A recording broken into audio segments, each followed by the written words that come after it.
nous avons décidé d'occuper pacifiquement un amphithéâtre de la Sorbonne, mardi à 18 h, un lieu déjà occupé symboliquement auparavant comme moyen de protestation à notre échelle.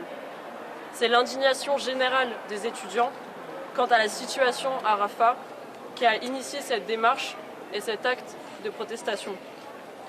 Par contre, nous étions loin d'imaginer que 88 personnes seraient interpellées par la police, marquant une ampleur inédite de la répression française d'un mouvement étudiant. Je vais laisser parler Damia Taharaoui.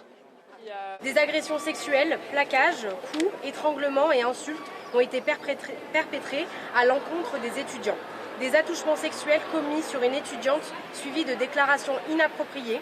Elle témoigne. On m'a touché les fesses, les seins, puis on m'a maintenue à terre par derrière. On m'a insulté. Tu fais la maline, le malin, mais on ne sait même pas ce que tu es. Vous êtes des animaux, donc on vous traite comme tels. Une étudiante témoigne aussi.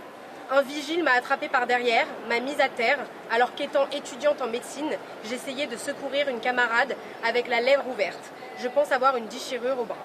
Ces traitements discriminatoires sont inacceptables et constituent des atteintes à l'intégrité individuelle des étudiants et des étudiantes d'après la charte éthique et déontologique de l'université. Nous tenons l'université responsable. Au cours des gardes à vue, de nombreuses violences physiques, psychologiques et verbales et des irrégularités procédurales ont eu lieu. Une dizaine d'étudiants et étudiantes ont été forcés de se mettre complètement à nu pour la fouille. Pour 2 d'entre eux, leurs parties génitales ont été touchées par les policiers avec des matraques. 4 étudiantes ont été forcées de retirer leur voile, bafouant leur liberté de culte.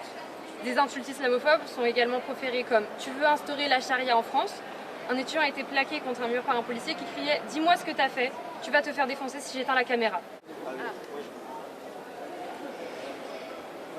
On nous a rapporté de très nombreuses violations, des violences qui auraient eu lieu pendant les interpellations et en cours de garde à vue. Et on réfléchit éventuellement à des poursuites, des suites judiciaires, voire extrajudiciaires, un petit peu pour tous ces événements. Ils nous remercient, je pense qu'on les remercie aussi, qu'on les soutient beaucoup et que c'est